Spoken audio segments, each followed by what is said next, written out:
I'm very excited to have this conversation today because Me too. it is also just, poignant about this of like how to stay, on topic with one thing and how we can get, help so many other folks do it. So Very, very on topic. And do you remember how we first? Did I just like randomly see you on Substack, or how did we first connect? Do you remember? we first connected at a Substack party in Oh, I person. don't know. Oh my gosh!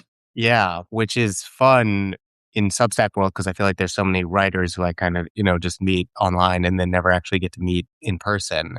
But no, I Yeah. think it was maybe 2 or 3 years ago now, and I think the event was at Brooklyn Crab. And Yes, it was my first bestsellers party because I just hit that bestsellers number or yeah, whatever.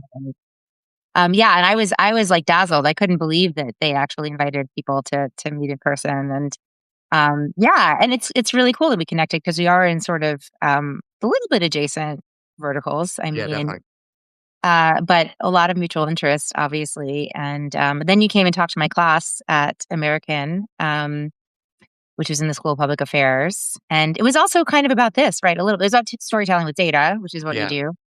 Um, but also, I mean, one of the things I'm trying, and I'm teaching that class again in the fall. It's for grad students, and it's about media and how media is changing and the different ways of doing media, right? Um, and and for those folks who are going into public policy, they're really interested in how do I tell stories in a way that, or give information to the public in a way that is going to further their agenda or their ideas.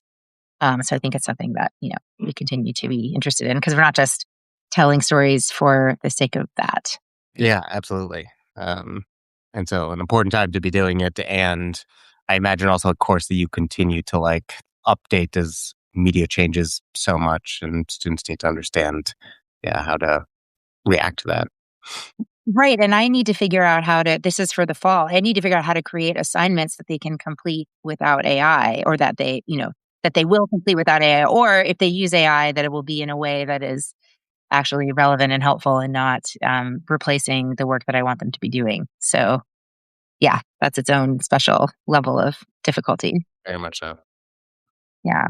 Um, so we're like 6 minutes still to in, but we have a healthy audience. Maybe could we introduce ourselves for people that know one of us but not the other? Yeah. Do you want to start? Yeah, my name is Anya Kamenetz. I spent 2 decades in traditional journalism. Most recently, I was a correspondent for National Public Radio. I'm the author of 5 books that are all nonfiction reported books that address circle different aspects of education, technology, and young people. My last book was called The Stolen Year, and it told the stories of 5 families through the first year of the pandemic. Um, since leaving NPR in 2022, I've executed a little bit of a pivot, and I focus a lot on climate change as increasingly. I don't know that I love this term, but I call it the polycrisis. The multiple intersecting crises that we're living through, including a crisis of meaning, right? A crisis of trust, and how we navigate those crises, both as parents, caregivers, as individuals. And so that's what I write about on my Substack, which is called The Golden Hour. And it's about, living and thriving and parenting and caregiving in a time of multiple intersecting crises. My next book is on that topic as well. It's called Falling in Love with the World Again. And then when I'm not doing that, I'm also making a limited series podcast for a nonprofit called understood.org. And I freelance for various publications like New York Magazine. And I am also an advisor to an organization called Climate Mental Health Network, which produces kind of programs. And, we run workshops to help people cope with their polycrisis feelings, thrive with their polycrisis feelings. And then on top of all of that, I have 2 amazing kids and a husband, and I live in Brooklyn, and I have a cat. You do so much, Anya, and I'm always so impressed by the, level of fidelity and care that you also put into all of that. Though before I introduce myself, why do you not like polycrisis? I hate that I have to stop and explain it every time. Mm. I eventually I'm trying to make it a thing, but it's like Mean Girls. It's like this is you're trying to make it a thing. It's not a thing. Got it. But sometimes I call it the sock or like In Hebrew, they have a term hamatzav, the situation, which is what they use to refer to their shit show. Um, so, there's various terms on Simmer, but you should talk about doing a lot of things. Your resume is literally like so confusing, but please go. It is confusing. Yeah. Um, yeah, so hi everyone. My name is Jeremy Ney. I write the Substack called American Inequality. I also just finished writing my upcoming book, which will come out, next year. That really emerged a lot from this, Substack, tracking inequality and opportunity across the U.S. So I spent the last, year and a half kind of zigzagging across the country, going down into, coal mines in West Virginia and talking with, farmers in Mississippi and visiting Native American reservations in South Dakota, trying to understand, what was going on in a lot of these left behind communities. But I think through a lot of that work, found these, other communities that had really like cracked the code, that had managed to become these breakout stars that were very similar to these struggling areas. And so the book is also about like solutions and kind of what we can do. um, a lot of my work focuses on like data science and data visualization, like how we can use analysis and a lot of mapping and charts to understand big topics around housing, healthcare, education, incomes, kind of you name it, life expectancy. Really as an entry point in for a lot of these really challenging issues that work and kind of data analysis was something that I started at the Federal Reserve. Was on one of these like post 2008 financial crisis teams here in New York, trying to understand where the next crisis was coming from, and also helped really build out a lot of the income inequality work at the Fed. Did we figure out where the next crisis was coming from? Not really so much, but it was definitely very interesting work. I also teach at Columbia Business School. Um, just uptown from here. I live in Brooklyn with my wife and my son, and I work at Google as well and do like tech policy work there, just to like layer on one other layer. I So don't it's know not, why I get a it's not good laugh from you on that. I think yeah, oh, it's not that AI is taking all the jobs. Jeremy's taking all the jobs. yeah, exactly. Just like applying everything and doing all this different stuff. Yeah, Yeah. Cool. that Cool. part somehow doesn't show up in the data yet. So Yeah, you have to, it's a variable. You've got to right, kind of isolate it. Yeah. yeah. Amazing, amazing. So yes, and so we had this, thought to do this live together, and the thing we decided to focus on is focus itself, right? So, tell me about how you think about this as a problem amongst all the other problems that we're dealing with. Yeah, this a problem of attention and how to focus has really become such a, kind of bigger challenge over the last, 15, 10 years or so, depending on how you count it. For me, I think a lot about, this Steve Bannon policy of like flood the zone, right? And just the overwhelming amount of information that is kind of thrown at us as a tactic to keep us on our heels, as being unable to, get a good grip on a lot of very complex issues, intentionally to disorient and kind of keep the conversation moving in ways that, we might not always want it to. What I really try to do, kind of in this, giant hailstorm of, kind of like overwhelming bad information is think about, what we know, what is actually happening in the world, largely through, data analysis, through large reports, those types of things. Because I think that can very much so help separate signal from noise, help us move through this world of like we were being told certain messages or we were like told to ignore certain things and actually saying like here's what we know, what is happening with climate change, with, vaccination rates, with the outbreaks of certain diseases, with childcare costs, with the price of eggs, with jobs that are available, and using that to say, like, hey, even though there's this, big distraction campaign that's maybe happening, here's how we can still hold on to what we know, what is going on, and actually track some of that over time.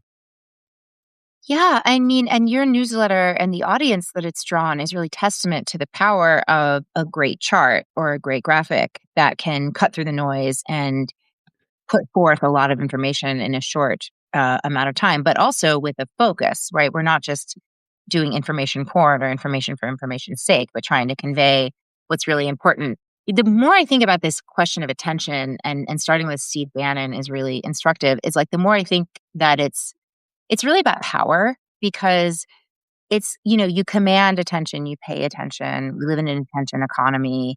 And a lot of what we're seeing is, propaganda, which is really produced to distract. So it's not happening just because people are choosing to throw away their attention, but because a lot of distraction is being created not only by um, politicians, but also by the PR industry, really since the dawn of the consumer age, to cause us to be distracted and cause us to be, you know, hooked into things that are, detrimental possibly to our well-being, because we just are believe that we have to follow these messages, or because they're enticing, right? But I also think about it. I think about the attention debate. I'm a little bit of an anarchist about it. So Cal Newport had a full page piece in the New York Times over the weekend, and I was like yelling at my husband over coffee, because it was like, it's like, oh, research from Gloria Mark says our attention spans are about one third as long as they were in 2004, with the biggest drops happening around 2012. That sounds crazy. But then I look around and I'm like, wait, kids are watching 3-hour YouTube videos and they're playing video games that take 100 hours to finish. So is it that our attention spans are down, or is it that we're paying attention to different things? Yeah, to me, I think, I continue to see those same types of reports showing that our attention, has declined. And I think I am not so worried about it being like, are we just paying attention to different things? I think there is like a general, our inability to continue to, like stay focused on certain tasks. I think it shows up, both in these like very specific attention tests, but also these other measures of, you know, like, are we continuing to read, books, to completion or not? Like, how are we doing on standardized, tests? Like our ability to sit down for 3 hours and, complete one of these exams. And so I think they are, and not to like, do like a big finger wag at phones and social media, which is obviously, so fun and also a very big Luddite thing to do, is like, I think that is, when we look also at, some of these charts that show when a lot of those, changes in the impacts and, attention have started to decline, it does tend to coincide with some of that. There's obviously a ton of like debate around like causation, correlation, and sort of what, kind of going on around those times. But I think I don't, like see, teens like being on YouTube for 3 hours is like a fantastic sign of like attention is continuing to go up. Um, and I think also like in this, I do worry as well about like some of our new, like how AI tools are also limiting our ability to have to stay focused on a certain task at a certain time, right? We no longer need to spend as long like working through a math problem when we can just Yeah. to ChatGPT and get the answer out quite quickly. Well, and those are almost like opposite problems, right? Because one is about information overload and the other one is about like using these cognitive crutches to actually avoid doing things. And I think it's both can be true. I think we are living in this time, Absolutely. right? Like overwhelming complexity, and AI like promises the bullet point. It promises to crunch everything down for you and make it accessible in a time of shrinking attention spans. But um, yeah, I mean, it's just I continue to be kind of amazed by the adaptability of human cognition, and the way that we can, we're dealing with a just lethal amount of, spam, brain rot, slop, falsification, deep fakes, and just repetition of things from earlier eras that just piles up. And we're somehow managing to cut our way through, but it's just like becoming increasingly perhaps difficult. Like we had this in our outline, but I was just, bringing this up, that I was like, what is information overload? Like there was a letter published in Nature Human Behavior in 2024 that really compared information pollution to other kinds of pollution, which I thought was, as someone who's interested about climate change, I was like, oh, this makes sense. And sometimes it's even called data smog, right? Because it's like, it's obscuring reality and it's making us harder. It's harder to navigate. And like, case in point, I reached out to the author of this letter and he was like, oh, your email almost didn't make it through my spam filter because it included the word like information request, interview. And these are things that there's predatory journals that are being sent to scientists. And so this stuff stops people from doing their work. And in the case of like scientists, that can be, dangerous to human health that they're not able to do their work. Also, too, like we're sitting in a situation right now, another sort of information pollution situation where we're in a war and we don't trust, not only do we not trust what Iran is saying, we don't trust what Israel or the United States is saying. As citizens here in the United States, we can't not trust any of the actors in this war, right?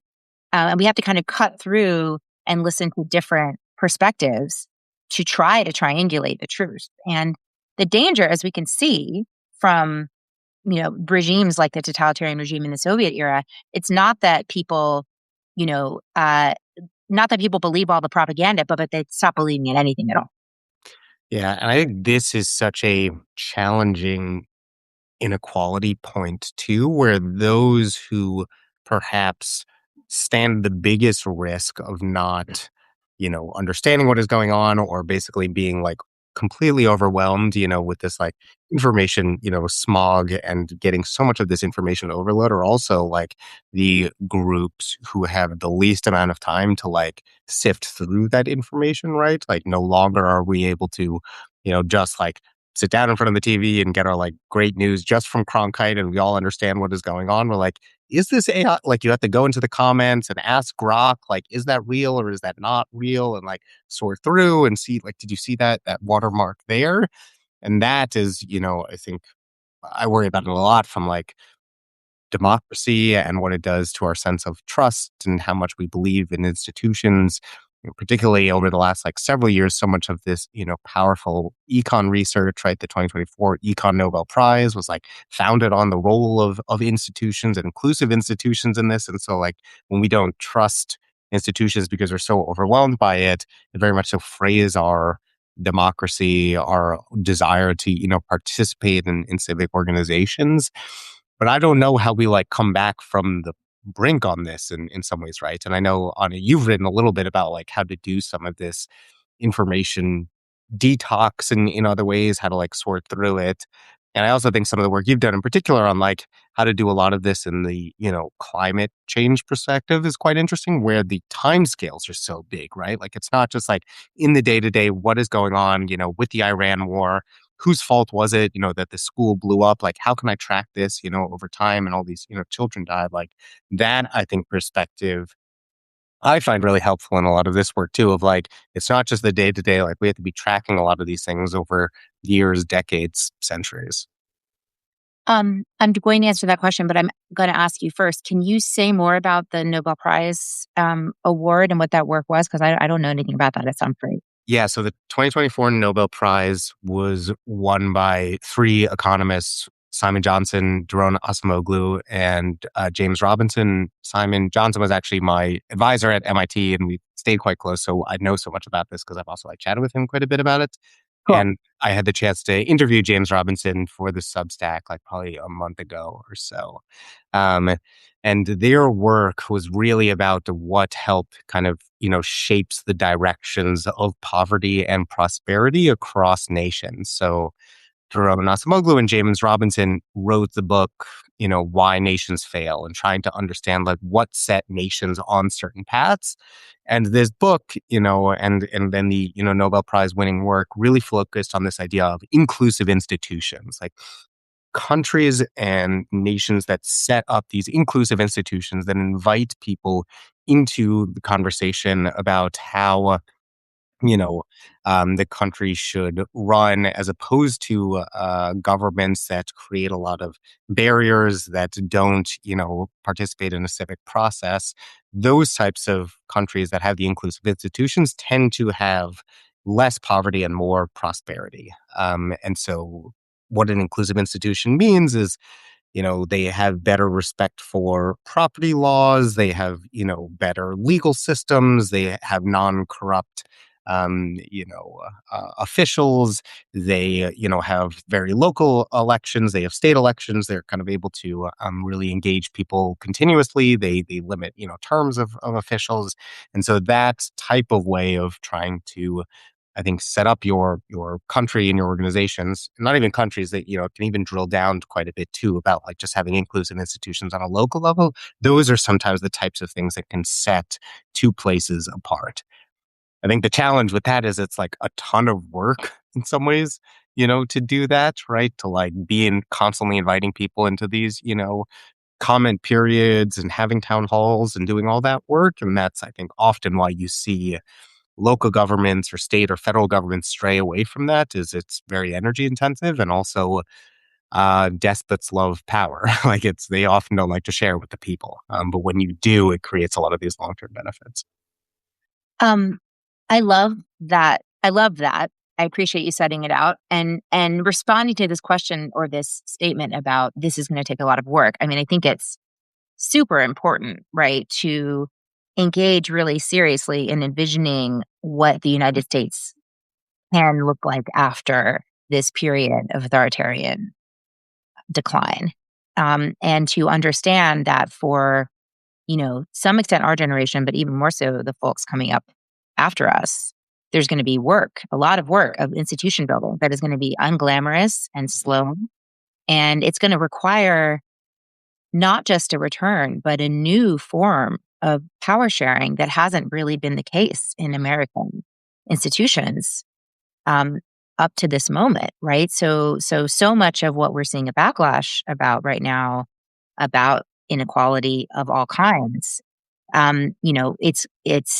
uh, there's it's time now. I think it seems like we tried everything else, right? We tried to sort of build an America that tinkered around the edges and just expanded the Constitution slowly, but didn't really mess with the fundamentals of who was holding the power and the wealth for hundreds of years. And there's been some exceptions and exceptionality. And I think we all lived through, and it was a formative time for me to see, when Obama was elected president, we're like, see, we elected a Black person president, therefore we can dismantle racism without changing anything fundamental about how American society works.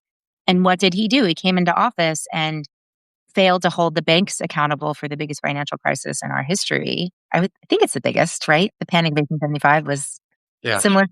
Andrew Ross Sorkin might tell us that 1929 was bigger, but, you know, that's, Well, it's the biggest one I ever lived through. yeah. And and the point is he didn't fundamentally change the alignment of power. And what we're faced with now is we've got to figure out, I mean, I believe we have to change how the Supreme Court functions, how we do representation in government, how we draw legislative districts, who gets to actually have a say in how our society works. And we have to do it not with the polity that we wish that we had, but with the polity we actually have. Um, yeah, what are your thoughts on that? Yeah. I worry that we are retreating in some ways, like to more, state or local, like we're moving in some ways to these more insular in groups, about um how we're navigating a lot of these big questions. Like I think this point that you made about like, pushing out and thinking about this big American project, and yeah, that sentiment that we, had in 2008 of like hope, and there are no red states or blue states, there's just the United States. Like there was really a belief in that, and there wasn't as much polarization. And I think some of it now is states and local governments are really the only ones that are able to act, right? We have this Congress is one of the least, I don't know, productive Congresses, right? Depending on how you want to, count it, that we have ever seen, right? They have passed some of the fewest bills, but we have these real power players, in, you know, governorships that are able to get a lot of work done. And I think that decreases our sense of a shared identity. And I don't know, I'll just be like very frank with you. I have a lot of like personal challenges with this too, because I am a big believer in like that inequality occurs in communities, and all of the maps that we create are these local maps. So you can understand like what is going on in your county, what's happening at the, across the, county line, and getting a sense of this, because I think that's so important for making change. Change begins in living rooms and church basins and at, PTAs and those types of things. But I don't want people to just fully retreat to their own areas, right? Like you start here and then it grows outwards from there. But I think we're in this time where it is we started at this like giant, national understanding, and now we're continuing to shrink smaller and smaller. I think that's a Mhm. really dangerous place to head. Um, I'm not so sure. I mean, I agree with you that that's the pattern that we're seeing, and I sort of feel like it's a strategic retreat in a sense that we're trying to redo this stuff from first principles and really create, a convivial society, create levels of trust. And I'll tell you, like, I mean, I was raised as a high school student in the environmental movement. I heard the slogan, think globally, act locally, and I didn't really believe it. I always kind of was trained to think that the national level was the place where things were supposed to happen. And then even the global level, meaning, these world movements for change. And, the international intergovernmental panel on climate change is a great example of that. And climate change was the kind of challenge that can only be really addressed in a sane and orderly manner with a global government. But unfortunately, we didn't have one. Yeah. And so we created this ad hoc system with the United Nations, and it made some progress, but it was no match for the true global government, which is the oligarchs, right? They act multinationally and they act in concert. So they were able to wield power and really get their version of events um, to be the dominant one, I would say, I would argue. Um, so now I really do believe that local is the way to go because that's where I see effective government happening. And do we build back up then? Yes, but do we build back up to the national level, or is it really about more global understandings as well? I mean, So then for you, I'm curious then your view on, the climate change part of this, because I think for me, that's where I see like local often can't go far enough. Like, yes, you can start local with some of these changes, and like the goal is like a lot of these local communities, right, can be these really powerful testing grounds to grow further as long as like that is the goal is to like take that here and then grow outwards. But yeah. you know, like a few neighborhood recycling programs, right? Or just like composting, like is not going to move the needle, right? Mm. Like, yeah, even the idea of your own carbon footprint, like your one single step is not the thing that is going to go far enough for, making the really meaningful change that we need, on the direction that we're heading with global warming. And so do you still like think about like local is still the really important battle for that, or do we need some of this like broader national global collaboration on that front? So when it comes, absolutely, like when it comes to climate change, the positivity that's happening right now is that the technology, frankly, has escaped the market constraints and is now clean energy technology is now cheaper, easier, more reliable, more efficient, and it is overtaking in places that don't have, like the United States, that don't have serious constraints on its growth. It is growing like a runaway train. You shared that great graph the other day that it keeps beating expectations year after year after year after year, right? And even in the last year, that has maintained the case, even with the biggest economy in the world, arguably throwing everything it can in to go into reverse. So that's undoubtedly a global phenomenon. Where I think, just the distinction that I'm making when we're talking about things like rebuilding our democracy, rebuilding, reestablishing trust, having people feel informed and like they understand what's happening. I feel like those things happen through conversations and they happen through relationships. Yeah, agreed. And and on the climate change front, because climate change is, I mean, that's just even one aspect of the global environmental crisis that we're in. I would notice that, there's incredible amount of biodiversity and diversity in different regions and subregions and tiny regions. And very often traditional and ecological knowledge is extremely hyperlocal. So that is things like how do we make our ecosystem more resilient?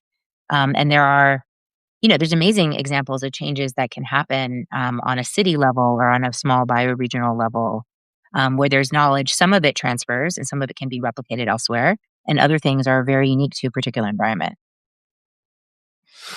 Yeah, I think that's definitely the case, with so much of this change that we need to get done, and I agree that the local right is where a lot of it starts and then continuing to scale outwards. I know also, one thing that we had chatted about was the role of, um, metrics kind of in this like attention world, right? And the destruction that we've seen from like the EPA on some of these measures and like these, kind of national organizations on tracking what is going on in communities, specifically no longer measuring, right, the loss of life as a result of climate change. And I think that's one of these like really interesting examples of what we're talking about, which is like, how does it actually impact people's lives, on this front? In this really devastating way. And particularly when it comes to like attention, when we lose these really powerful measures of, life and death on measures of, equality and climate change. And like, my neighbor has asthma and, their children have grown up, coughing their entire lives. Like, what does that actually mean for the resources that my community is going to get? That, feels also like particularly dangerous for me because it makes it much harder for us to pay attention to it when we can't actually, see it show up in some of these like very critical statistics, whether that's at the national level or even drilling down to the local level. Yeah, absolutely. I mean, this is a first of all, the campaign against climate knowledge is a statement of faith in the value of data, right? In helping advance our understanding. If the politicians didn't think that anybody paid attention to these things, then they wouldn't bother destroying them. So I think we can kind of take that to heart. I have followed some citizen efforts to try to rescue some of this data and continue to make it publicly available. But of course, without the monetary support for science, we're not going to be able to continue to have the data in the first place, and that's really terrifying. So, I have the utmost hope that the scientific community is able to, globally is able to make up the slack for America going rogue and form a role as one of the largest providers, right, of climate data in the world. There's another side to this, though, which is so interesting, which is that, within the climate movement and climate activists who I'm often in conversation with, there is a little bit of questioning of the the tactic that had been taken for decades, which was show people a really scary chart and then exhort them to do something. And there is kind of this question about did we miss the boat on making climate change really feel relevant and graspable to people because it is this sort of what Timothy Morton calls a hyper object. It's so large it cannot be apprehended by the senses only through these models and only through these estimates, only through probabilities and projections, and that makes it extremely hard to manage cognitively or emotionally. Right. And I know you're a smart guy, but it's a really really tough problem. No, and I know you've done some fantastic writing about hyperobjects and how we can like get a grasp on them. Um, I do think charts, in some ways can be these powerful tools when we see like, temperatures right now are so far above what we have seen historically. We are on this crash course. Here's how much, ice is depleting, why, tree coverage in these areas, how much, these incredibly horrible, billion-dollar disasters are increasing, though I'll note the billion-dollar disaster data set has also been, destroyed by the Trump And that administration. is to be clear, that's an ongoing count of the number of natural weather climate disasters reaching at least $1 billion in cost, which I believe was 23 in 20. Yeah, and they're not counting that anymore. Yeah, so, NOAA had been, capturing that information and, loss of funding basically, or sort of slash budgets, um, depleted that. And I was able to write a thing in Time Magazine on it basically right as that happened, showing about how dangerous that is for communities, for, the loss of like funding on some of these things. But yeah, I think charts are a really powerful way to like have people understand this work. But I think something that both you and I try and spend quite a bit of time doing is like integrating stories with a lot of these like very harrowing stats because it's about how this really like shows up in people's lives because I think then people can see themselves in the shoes of that community. They can empathize better. They can say like, what if that had been my house that had been flooded, right? What if that hurricane had come through my area? Like so many people now have had that experience, in ways that they would have never thought of before, right? Like New York City, not whatever it was, 1 or 2 years ago, no, we had orange skies for like days on end, which was not a feature of New York City, for quite a long time.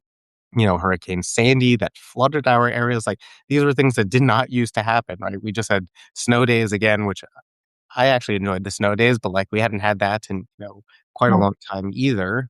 We're now seeing so many of these things show up in communities that hadn't before. And that ability to connect the data to stories is, I think, how we really like create human scale for some of these issues that can feel like they have like just such tremendous scale over such long periods of time, that it can feel really intractable. Yeah, I mean, I'm curious to hear about all of the sort of shoe leather reporting that you did for this book and how you kind of matched up locations and individuals with some of the stories told in the numbers. What are some stories that stand out? Yeah. So one of the, kind of communities that I profile in the book is the, southernmost county in California, Imperial County, that basically I identified it because it has the highest unemployment rate in the US. So kind of all of the counties in the book are basically like the worst in their category.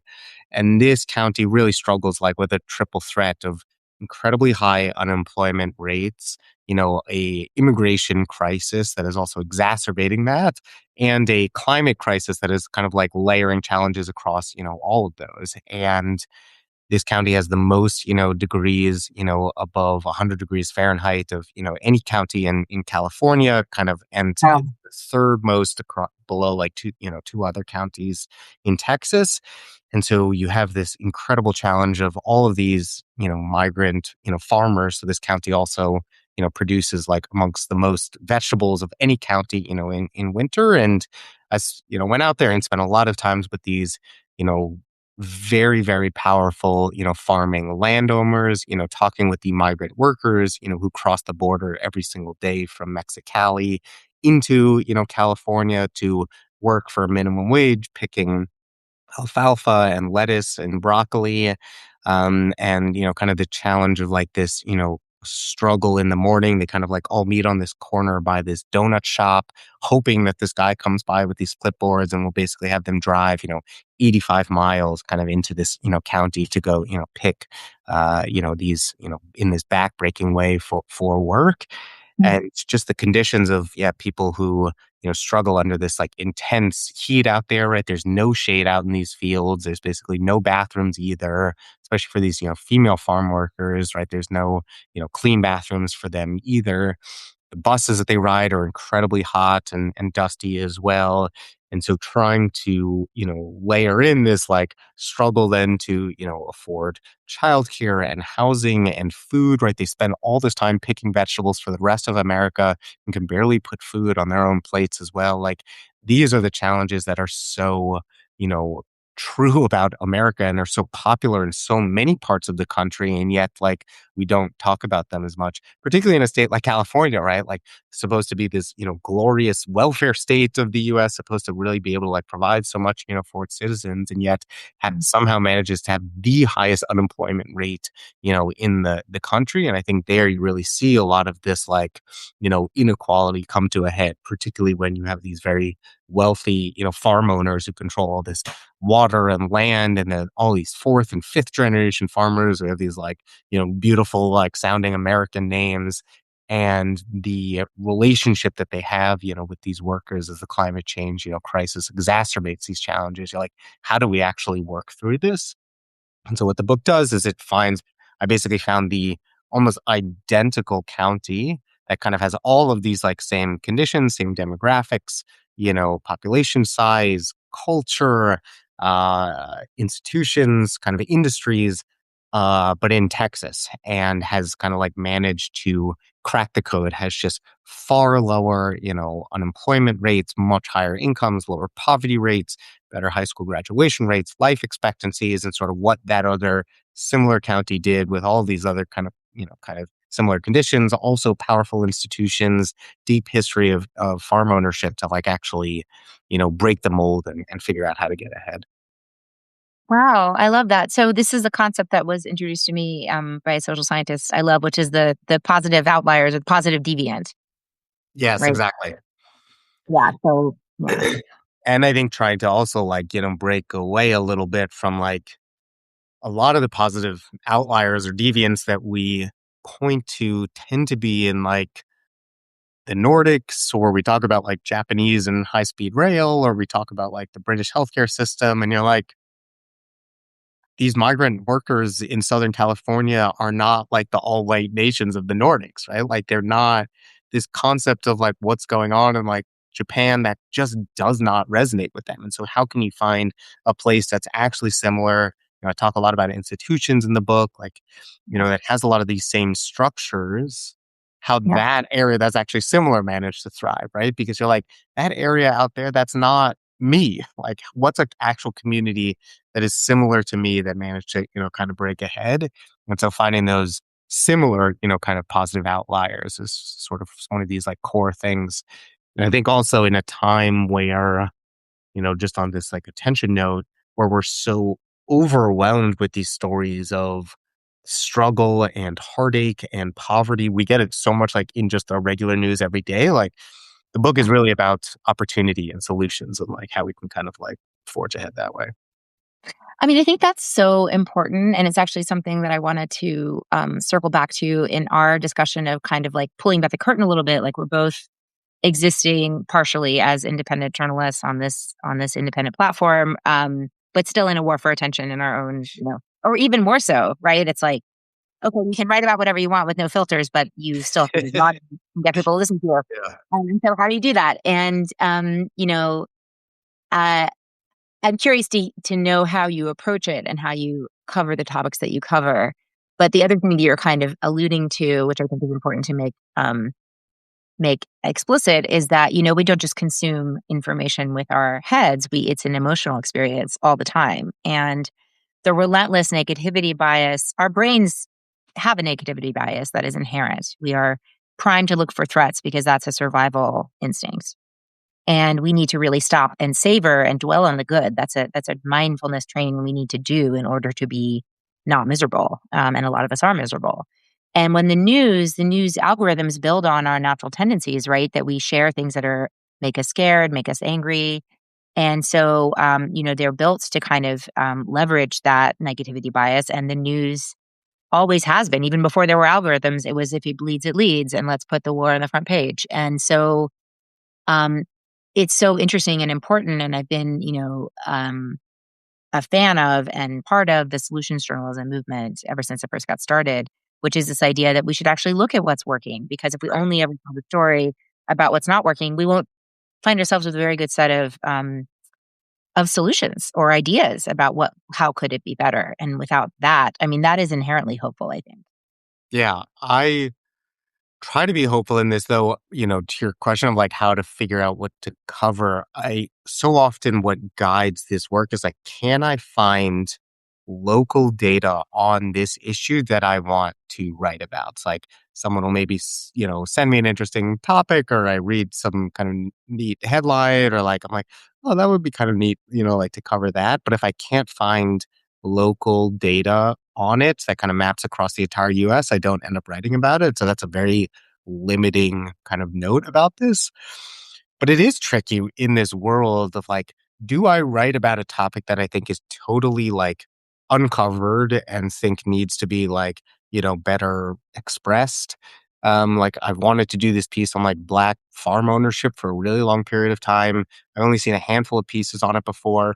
Do I think people care about that topic that much? Like some people do, not really that many, I think. I Yeah. haven't found like local data on it, which is part of the reason I haven't, but I do think it's an important topic in like US history that we've had this real loss of that.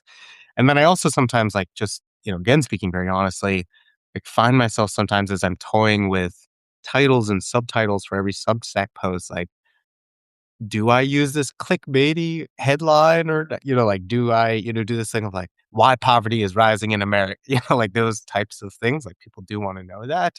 Yeah. And I try largely to stay away from the clickbaity thing because I don't think it's like particularly helpful in this, war on attention. But we also do exist like as writers on a platform that are like, is getting increasingly like crowded and filling up with more and more people. I know you and I have been like writing on here for a while, but it is tricky as a writer to also continue to like how to, carve out your space and get people to like care about these things and support this work in ways that matter, especially when you're writing about topics like we're writing about that we, really like matter for the world and people's lives and well-being and things like that. I'm curious how you like navigate some of this yourself, like how you think about that trade-off of wanting to get people's attention without being like overly showy about it. Yeah, it's a great question, and it's so, funny as as a reporter, you get used to be like, "Well, I didn't write that headline," or and now you're like, "No, I did. I did write that headline." And, yeah, I mean, the thing I have I have a group of women who also write on Substack too, that we sort of, check in with each other, and I think we all deal with this question and sort of the internal and external question of, we're not writing for our own personal, health. We're writing for an audience and to try to bring value to that audience, and that doesn't happen if people don't see what you read. So figuring out how to walk the line between, saying what's true to you and saying what, in a way that people will want to hear it, and also look at it in the first place, I think is really important. But I listen really carefully to the feedback that I get from my audience. And one thing that they tell me is that they read what I write and it makes them feel more hopeful, or at least that they feel seen, or that there's a way to approach something differently. Because I always write about not only things that are happening, but I try, but also about how it feels to be in conversation with these events. And so I know that that's something, a promise I want to continue to keep to the audience. Sometimes I'm a little more clickbaity than others, but I think you also sort of have that principle, right? And I think everybody does this, and I joke about it's like the actor or the musician, where it's like, it's one for the fans and one for me, Yeah. right? Like you'll Have do there that been any one repeat one time, and I promise I will share it because I'm fascinated by this topic. But you have to do them sometimes, because that's why do you have your own platform if not to write about the quirky things that interest you the most, Of right? course. Have there been any things where you've, like, set a rule for yourself or, like, kind of, always thought you were going to do something and then, like, based off of feedback or what you saw, like, kind of was gaining good traction with folks, like, you kind of, like, changed your tune about that? Because I don't know, I think I wonder sometimes, like, you know when I don't know, I look at like the White House or politicians, like it's sort of the types of things that they see. They're like, oh, I guess like our constituents really loved that. They're like, oh, I guess they loved what we did with Maduro. Maybe like maybe they thought that was so cool, and like we should continue to do this other thing. Like I sometimes wonder about like how I don't know, maybe not that you are doing that, just like Yeah, how really good stuff. I'm gonna start trashing immigrants in my subbook. The algorithm picks me up, and like next thing you know, I'm Barry Weiss. exactly, yeah. That's how it happens.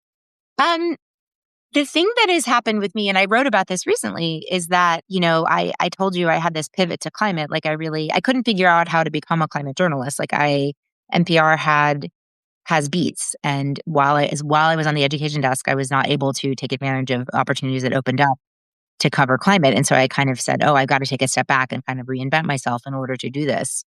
And um, part of it was a repositioning that was conscious, in the sense that I was like, well, my real topic is not only climate, but it's polycrisis. And these things are all connected. It doesn't make sense to address them in silos.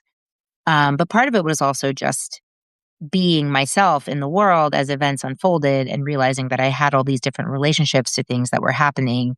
For example, as a Jewish person after Gaza, as a woman when Epstein, with Epstein in the news, and as someone who's covered education for a really long time, when things are happening, like I'm working on a piece right now about the Meta trials, and what it does and doesn't, tell us about how to create a safer world for kids. So this is about sort of like bringing my whole self into the work and not being bound by, a vertical just because it says in the subtitle of the Substack. And I've been pleasantly surprised to see that people are totally willing to follow me into those different realms. It is probably the thing I love most about your writing is you and your writing. Like, I Mhm. love hearing your voice and view and honesty in it. And I don't know if it's also just because I know you, but it really feels a lot. It is you in that way. And I think so often, yeah, we don't get that from folks, or they like shy away from kind of like giving their whole selves in their writing. And you do give your whole self, and it's really powerful in a way where you also like are doing it in such difficult topics too, on like, yeah, climate change or Israel, right? Or what's happened, childcare, like, and it's very powerful to read. I love your Substack. Thank you so much. I love yours too. That's really, really kind. It's interesting though, because I can't give everything away. There's like a lot of parts of my life that I don't wish to put on the internet. And it's not fair to the people that I love, to put their lives on the internet. So I do have to be judicious about that. And when you are paying out pieces of yourself, I love being able to do it, and the modest audience I've been able to build up and the personal connection with that audience is incredible. Um, and yeah, I do have in mind that, there's, and the way that I'm able to hopefully continue to walk that line. And the book is also going to be this, like, there's even more of my personal story in the book and what led Mm. me to be writing about these topics now, and trying to step out from behind the mic or the imprimatur of a major news network and really just talk as myself. That was for very personal reasons. And um, so, the book will be another kind of exercise in that, ideally. But what I do try to do is I do try to tie it back to matters of common concern, right? And so that hopefully the reason I'm putting myself out there is that people will have a relatable entry point to try to um, consider how these events are impacting their own life as well. It's so interesting too, because I often say a very similar thing, but instead of saying me, I say data. Like I Yes. data, like the object of like, here's a number that we can all like circle around and look at and like kind of reflect on and say like, Yeah. what do we make of it? Do we trust it? Like, what does it tell us about the world? What is it leaving out? And like as an entry point for the bigger conversation on, you know, housing or education or employment. Yeah. Um, and I think there's this tension that people think of like data and the personal as like not being of the same type of thing. But I think you and I both try to do this work of saying like, how can we use those things in collaboration with each other to like tell a powerful story that brings other people along. Well, I think that's exactly right. And I think it's really hopeful, because what you're doing with data is you're giving people a piece of information that they can use to draw some of their own conclusions, right? And you're presupposing the idea that we're going to live in a shared reality and that we're going to make decisions and have arguments and debates based on our shared reality. Um, so there's something hopeful about that, even if it doesn't seem like it. But I also know, and I could tell from talking to you, and I can tell from reading you, that you're not you're not untethered to a sense of right and wrong, or a vision of what a better society could be. So this isn't sort of raw data that is not devoid of any broader context or narrative. And I think that those two things are important, or at least I find them important. Yeah, definitely. And I think also it's interesting though as well at these certain times where I like come in with a view about how I think the world operates, and then like start finding new studies or new data that then like pushes back on my own view of how I thought the world would work. And I find it also a helpful way to like continue to, yeah, update my priors to say like, actually, maybe, government isn't the right answer here. And the private sector is in fact like better suited to like fill that gap. Or this like universal program has these like second, third, fourth order effects that we hadn't actually thought of. And because Hmm. we've seen it play out in this area, we maybe need to like come up with a different type of system. And so yeah, it's another nice way to continue to make sure I'm like not so, you know, tethered to a certain view of the world and unable to like, yeah, update as new information comes in. When's the last time you were really surprised by something like that? I think when I was working on this piece around childcare, and this work on like basically universal like childcare programs that ended up having these like, yeah, second, third, fourth order effects where effectively when you like take, like 3 and 4 year olds like out of like these childcare systems, you basically destroy these like, kind of like the revenue generation part for these like 1 and 2 year olds in certain programs. Like 1 and 2 year olds, almost all states and basically every major city has these certain rules about like, teacher ratios, or faculty ratios, staff ratios for kids of certain ages. And 3 and 4 year olds, like they don't require as high ratios or as low ratios. They don't need as many diapers, like they don't need as many things. And so when you roll out these programs, you end up basically like destroying this other part of the funnel. And so we saw examples in Chicago in particular when they rolled out this like universal childcare program. You had 500 of these daycare programs that very quickly closed down because this more like profitable group was no longer able to be this effectively like, holdover for this other group. And so I Yeah. think I had always thought of like, oh, universal childcare is great. Like, I've got a young son at home. Like, this is fantastic. But thinking about like how, the business model of these companies like that I was like, oh, we haven't like, I don't know, how could we maybe create, subsidies or vouchers for some of these, organizations that are then like negatively impacted by this type of setup so that way they can like stay in business and you don't like destroy the top of the funnel as they move through.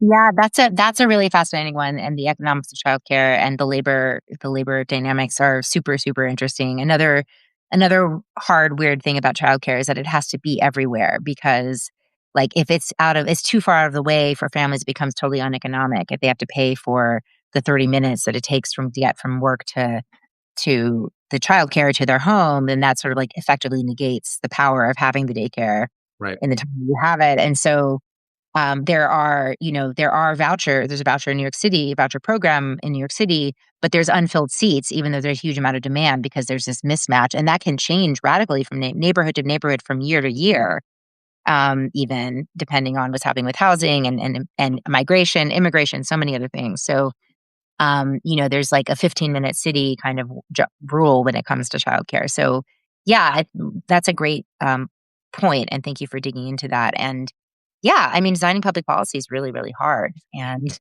we need all of these kind of system thinking applications to it, and we need really good data. I wonder, as you've gotten bigger, Jeremy, are you accosted by kind of unbelievers or conspiracy theorists? Tell me.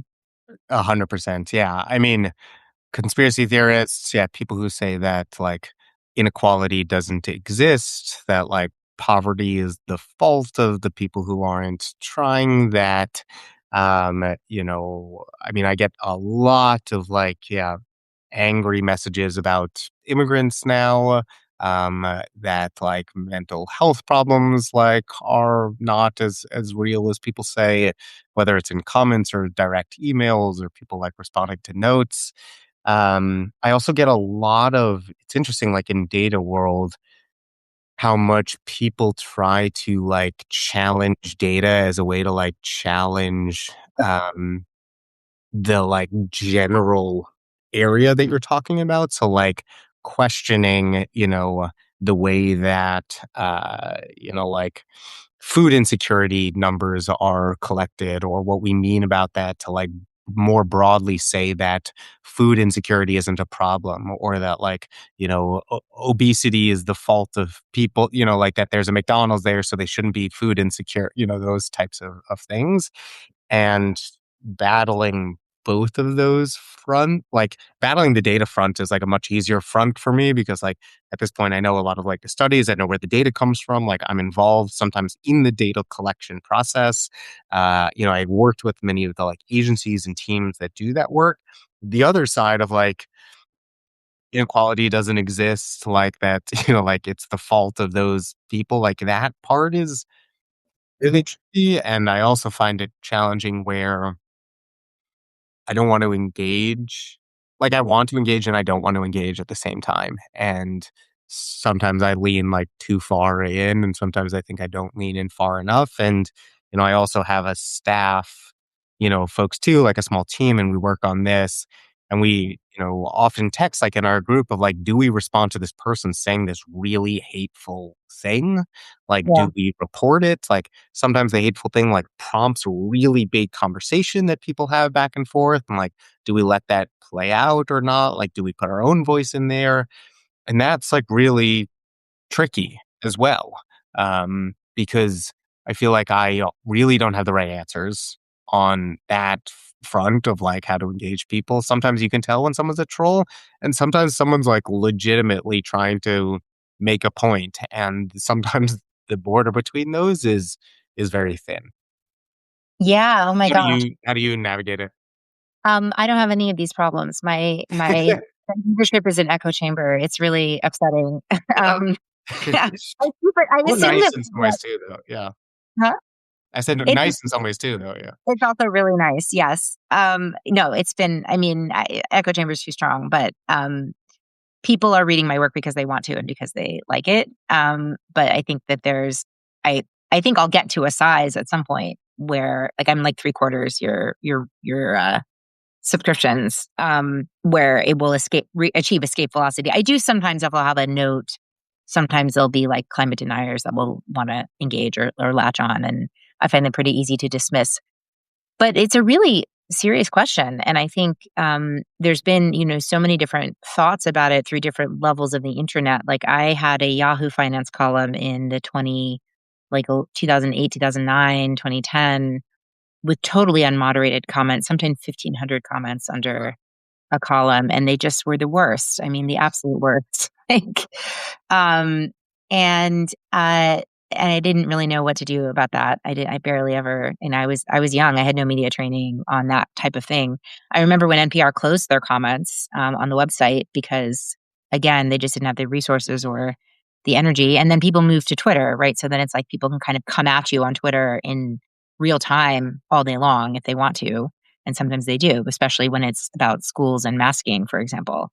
right. Um, so now on Blue Sky, it's like people just block everybody. So you sort of never really get into a conversation with someone. If they think that you're engaging in bad faith, they're going to just give you the hand. And I don't know. I mean, I think that there's a lot of emotions that go on the internet as people are interacting and figuring out how to get out of a conversation, to have a real difference of opinion that leaves people feeling not just enraged or not just, like they've exercised something, but actually like they've learned something. It's a real feat. Yeah, and I know, Naomi Klein talks about this, like, in Doppelgangers, like, this challenge of the internet in this front where it's like you can just block someone, right? Or you can just unfollow someone when they start saying something that you disagree with or when they disagree with you, and that is, like, a really dangerous place for us to go down because then we don't engage in those like, hard conversations. And so I also try to like think about those sometimes like, aggressive comments as a ways to engage in hard conversations because you're like, someone out there does have that view. One of the counties that I profile in the book is a county in West Virginia that in 2016 was the highest Trump voting county in the US. And so as I'm talking with a lot of these coal miners, I'm like driving in these red pickup trucks with these like, really Trump, loving, voters, people who have lost, children to opioids, who have spent their entire years, since they were 16 working in the coal mines and really trying to like hear them out on a lot of their challenges because like they're very real and brutal and honest challenges. And so not all of this is like people on the internet just like acting in bad faith anonymously. Like sometimes they really do have those beliefs and wanting to like engage on them and talk with them and understand where they're coming from, I think is quite important. But then when realizing like when it devolves is hard. And so moving through that is like, yeah, is interesting and I don't know, sometimes enjoyable. And it's the thing I also enjoy most about teaching too, is like get Q&A like with my students and like, getting pushback on ideas and hearing their new thoughts like about things. Like that's I think really what I love, kind of like about that thing. And I get that same joy from like engaging with people on that too. But when yeah, like figuring out when it goes too far is, I think, the art. I love this, and I actually feel like we're coming back around to almost where we started in a way, because if well, or at least pretty close to the start, because thinking about it, reinventing our democracy, right, which we're going to be doing. And I hope that we're both there to play a part. I hope we'll live to see it. Um, I think we will. I think we will. I think we're talking about like still our adult lives. Rebuilding our democracy is going to involve some kind of truth and reconciliation process, or some kind of new way of talking to each other as Americans across divides that we've dismissed as being completely unbridgeable, because they're epistemic divides, right? They're divides on what is the nature of reality and how do you know. And that is a mind bending challenge. I think it involves exactly what you're talking about. Something that the writer Bob Bardoni wrote a book called Conflict Resilience, which I really love. And I think I interviewed him on the Substack. But basically, conflict resilience reframes. It's with the neuroscientist and a guy who was like the director of mediation, like taught mediation to law students at Harvard. And it's basically the idea is that you can reframe conflict not as something to avoid, but as a skill that you can build. You can build the skill of being able to engage in conflict. And that was an aha moment for me. I was like, oh, I can get better at this. I don't just have to try to minimize it. And understanding what conflict is, what is your attitude towards it, what's it doing to you, where you show up in conflicts, and how to tolerate them, knowing that they're not always going to be resolved, I think is just such an important skill, both for like mature adults, but also for us as citizens. Yeah, absolutely. And the way that it happens every single day, like not always some of it is like someone yelling at you from, like an opposite end of an ideological spectrum, but like how you deal with the conflict that you see in the news, like in your neighborhood, right? On your feed, that is also really hard. And I know kind of have written as well about like just some of these daily things of, you know, meditation and taking deep breaths and like doing these detoxes. I don't know if they like kind of came from that, kind of like, conflict, book and author that you had read. But I think those, small things can create some of these like really outsized impacts on some of that conflict. Absolutely. Well, it's time for us to take a breather. I've got to get dinner, and I'm sure you guys do too. What time is your bedtime for your little one? 6:45, 7, yeah. Yeah, so we're about to do dinner now. Excellent, excellent. Well, this has been so fun, and I can't believe how many people joined us. I hope that maybe we can do it again. Yeah, let's definitely do it again, Anya. Thanks so much. All right, take care. Bye.